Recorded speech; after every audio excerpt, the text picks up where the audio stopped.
يسعد لي صباحكم أو مساكم حسب أي وقت عم تحضروني فيه. خليلي قلبكم كتير اشتقت لكم. قبل ما نبلش الفيديو خلينا نذكر الله ونقول لا إله إلا الله. اللهم صل وسلم وبارك على سيدنا محمد وعلى آله وصحبه وسلم. بدي أتشكر كمان كل الصبايا اللي اطمنوا علي. خليلي قلبكم، الله يجبر بخاطركم يا رب. في صبايا كمان اطمنوا علي على الخاص، الحمد لله أنا بخير والحمد لله إن شاء الله. يعني التنين بكرة بدي أروح إن شاء الله أفك القطة، بدأولي. والله أنا كتير أكلي هم وخايفة إنه سبحان الله يكون بعد قلت ما بقى أدخل على دكتور الأسنان أبدا. إيه والله بقى هيك يعني إن شاء الله ما بتوجع. هون شوفوا لهلا يا صبايا الله ما يسر علي لسه ما نزلت أشتري منصب للغاز. كمان كنت هيك مروقة وعم بساوي القهوة وتلاقوا فزع عصبي هيك من هالمنظر. عرفتلكن هاي اللقطة هيك مين بتصير معه. والله أوقات بحس حالي إني ما بقى بدي أشرب القهوة كلياتها. اي والله الحمد لله رب العالمين. هون هذا اول فنجان قهوه الحمد لله. يعني هالسنه عم بقوم من على الافطار فورا عم بجلي، ما عم بعيف جلي ابدا. يعني بس فاتت باتت مثل ما بيقولوا، بس ضل الجلي خلص رح يتراكم ويكتر. اي والله بس وقت اللي بقى عم تنقطع المي بيفضل خزان بقى اوقات هيك بضطر اعيف الجلي. الحمد لله رب العالمين. وهون كنت ناوية اعمل يالنجي. اول شي حطيت فرمت فليفلة حمراء وفليفلة خضراء وبصلة، وحطيت كمية زيت. كمية الزيت حسب الرغبة يعني انتو، مشان بس كل ما كترتوه لو سقسقتوه كل ما كان اطيب. حطيت كمان دبس بندورة ودبس فليفلة، وبلشت اقليهم هيك عشان يتقلوا منيح وتروح منهم طعمة التيبيس. بتحسوا وقت اللي بتقلوهم بيصير هيك طعمتن تازة اكتر، بيعطوا طعمة اطيب. وهون حطيت معلقة الثوم لليالنجي وبلشت اقليها كمان. انتوا شلون بتعملوا اليالنجي؟ بهاي الطريقة ولا بتعملوه بتحطوا الخضرة كله يعني من دون طبخ؟ اي والله هلا انا متعلمة هاي الطريقة من بيت حماي، بطبخوه قبل وبحطوا، لاني نحن اهلي ابدا ما بيعملوه، بس انا وبناتي كتير كتير بنحبه من عشاق هاي الاكلة. هون كنت ناقعة الرز، طبعا غسلته صفيته منيح وحطيت له معلقة بهار ومعلقتين نعناع. هلا اذا المعلقه الكبيره حطوا معلقه حسب انتو الكميه. هلا انا هون كنت حاطه كليان رز فكترت. هون حطيت له البن، كتري كتري على قد ما تقدري، كل ما كترتوا له بن كل ما كان اطيب. سبحان الله تحسوا طعمته، يعني هو الطعم المميز اللي فيه انه له البن. اي حطيت البن وحطيت الملح، وانا حطيت قرفه. حطيت تقريبا معلقتين اكل ملح، ومعلقتين ملح الليمون، ودبس الرمان مقدار يعني تقولوا لكل كيلو رز كاسة شاي او فنجان كبير مثلا. حطيت انا هيك كمية تقدير، بما انه يعني صرت على طول بطبخه فهيك حفظان العيارات، ما بقى اعاير مثل الاول. عرفتوا كيف على اللون. وهون الرز كمان شي هيك انه يتغطى وشه نص طبخة، وبشغل تحته على نار هادية. بس نشفت ميته قبل ما اطفي تحته بشوي. هون كان بلشت تنشف ميته، بضيف البقدونس وبحركه وبعيفه هيك 5 دقايق على النار، بطفي تحته. وهون كان عندي الورق على النار حيطته. اي والله سبحان الله هيك بحسه لفه كتير سهل وما باكل همه ابدا. يعني هون كنت نهارها عشان هلا بكملت الفيديو بتشوفوا كنا بدنا نعمل لحمة بعجين، فهيك قلت ما عندي شي باركة. والله سبحان الله 4:30 بلشت بلفه، ساعدتني اختي كمان. اي والله وبيسام بنتي كمان بتلف. اي والله ساعدوني هيك اختي وبنتي، فخلصت يعني قبل الاذان على 6:30 كنت حطيته على النار قبل الاذان وبركناه. كان قلت بما انه اكلنا يعني على السريع وجاهز، والله يرضى عليهم عندي البنات صايرين عم يساعدوني بقى بالبيت، انه هيك بايام هلا رمضان انه صحيح عندهم دراسة ومذاكرات، بس وقت اللي بيخلصوا مثلا ماريا بتقشر البطاطا بتفرمها بيسان، اذا بدي اعمل سلطة هيك هن بيحبوا يشتغلوا. بقول لهم انتوا لموا ساعدوني اعيفوا لي شغل هدول الاكلات الي. لا، الا بدن هيك ماريا مستلمة تقشير البطاطا وفرمة من اول رمضان لهلا. اي والله الحمد لله رب العالمين الله يحميهم. هو بتحسوا الاولاد بهالعمر كل شي شغلة مو على عمرهم بيحبوا يشتغلوها، والشغلات اللي لازم يشتغلوها ما بيشتغلوها. اي والله الحمد لله رب العالمين. وهون قعدت بلشت باللف.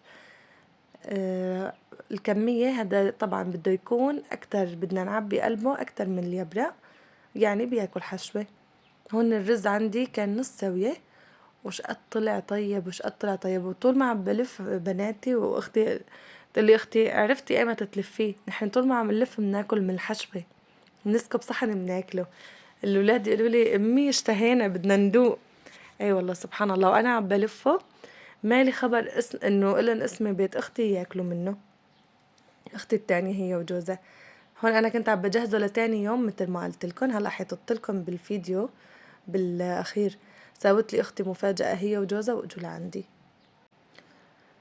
اي والله. هلا انتو كمان كتبولي بالتعليقات ايش طيبخين، ذكروني، مع انه الدنيا رمضان وكتير كتير عم نحتار. هلا انا اليوم عم بعمل اكل كتير هيك سهلة وسريعة، ان شاء الله انتظروني بالفيديو مو القادم، لاني كمان هلا رحت عند بيت اهلي وان شاء الله صورت عندهم، كمان عم بمنتج فيديو عم بجهز لكم ان شاء الله بدي انزله فيديو كتير حلو وممتع. كمان هيك بدي اطلب منكم طلب انه ما تروحوا لي تعبي على الفاضي، ما تنسوني هيك لايك والاشتراك بالقناة وتعليق حلو مثلكم، خلي لي قلبكم الله يجبر بخاطركم يا رب. وإذا عندكم أي سؤال كتبوا لي إياه بالتعليقات وأنا إن شاء الله بجاوبكم عليه. هون يا صبايا بلشت حطيت أنا بعقد الطنجرة. هلا وقت في عالم بتحط بطاطا، في عالم بتحط بندورة، سبحان الله أنا ما حبيت أحط البطاطا لأني حرام ما بنحبها وبدي أكبها. بحط أنا ورق يبرق مثلا المهتري اللي بتلف وهيك بحطيته بالأرضية. ايه وبلشت أطبقهم. اي والله. مشان هيك وقت اللي بدي احط التقلة والمي وهيك بعطيهم ضغطة خفيفة كتير. والله هون كان صارت الساعة بقى ربع ساعة للأذان، عم بطبقه هيك على السريع مشان انه الاكل اجهزه. هم كان عندي شي يعني انه الاكل بس كنت بدي اقلي صحن بطاطا مقلية، باعتبار لاني عندي انا الصغار ما بياكلوا. عندي جنى يعني ما بعرف، انا بعرف بتاكل لحمة بعجين بس سبحان الله كمان ما اكلت، وعسل وفرح كمان ما اكلوا. بقى على طول عم بقلي بطاطا مشان اذا الاكل ما عجبتهم وما حبوها ياكلوا منها. اي والله. انتو هيك ولادكم عم بعذبوكم كمان على الاكل؟ سبحان الله. يعني عندي البنات ايش ما عم بطبخ يعني والله ما بعرف، كتير صاير اكلهم قليل وما عم بيعجبهم الاكل.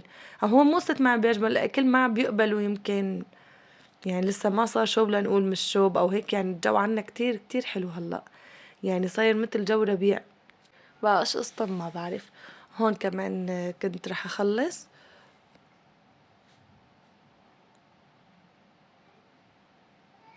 وهون حطيت له هاي الفخارة تقلي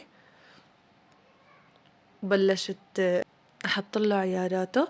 حطيت له معلقتين اكل ملح، ومعلقة ملح الليمون، وشوية دبس رمان حسب الرغبة يعني. وفيكن كمان تحطوا شوية زيت، أنا ما حطيت بصراحة يعني أنا حاطة زيت منيح بقلب خلطة الرز. وهون حطيت المي وغطيته وعفته شغلت تحته. غلى ب6:30 كان عم يغلي. طفيت تحته تقريبا بالساعة 9:15. بصراحة كنت موطية تحته كتير على الواطي وأنا متقلته.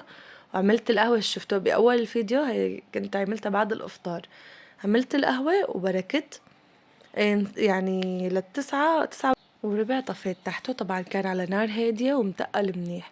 هون كان وصل ابن حماي جابلنا اللحم بعجين، وبلشت كمان هون أطبقه مشان بدي أسخنه.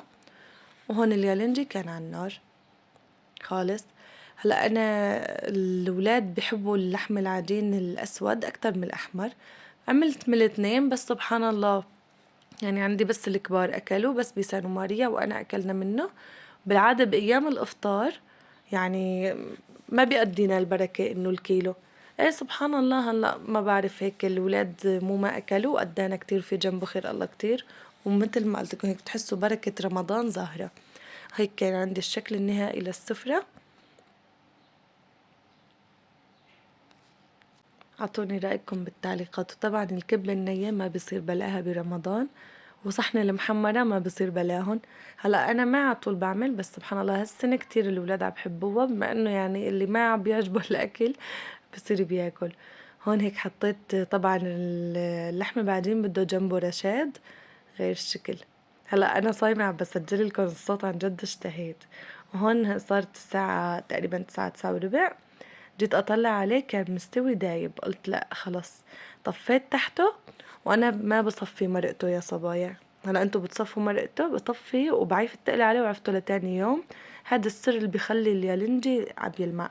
هون اختي وجوزها حبوا هيك يجوا يفاجئوني يساووا لي زيارة. صراحة انا كنت عاملة اليالنجي وسخنت لحم بعجين، ايه بس اختي وجوزها جابوا الله يرزقهم غداهم معهم واجوا لعندي. ايه والله تغدينا هيك نحن وهنن، فطرنا طبعا نحن وهنن، الله يرزقهم يا رب. وكانت مفاجأة كتير كتير حلوة. لهون وصلنا لنهاية الفيديو.